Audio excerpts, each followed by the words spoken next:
即马咱台湾已经是高龄化的社会啊，虽然讲平均的拢会当食到80外岁，也毋过根据这卫福部的统计，这民众伫过身进前呢，平均受7档这身体拢是有状况的，所以就有民间的基金会呢，创办这公益健康平台，拍影片，互民众会当免费收看，来学一寡健康的观念。不是，肺癌症最常见症状是没有症状。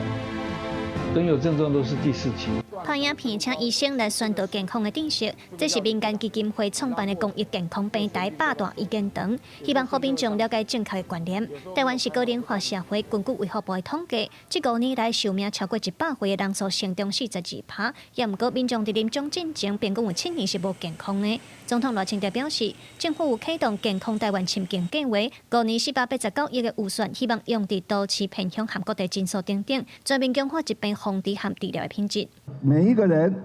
他的生活都能够非常健康，很灿烂，而且呢，是对社会还有延续的贡献，而不是造成负担。所以这是我们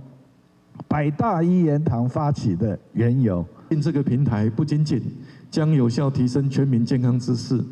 也能够减少错误讯息的流传，协助民众延缓疾病发生，缩短不健康余命，这些都是健康台湾的核心目标。伫咧国人死因当中，癌症是排第1，慢性病嘛占国民死亡人数的3成。卫福部预估未来15年了后，失智症嘛是10大死因的前3名。目前失智症已经排国内女性死因的第8。卫福部表示，要增加民众对病症知觉的能力，才有法度来提升全民健康的意识。最难医，不是癌症，也不是罕病，是没有病识感的病人。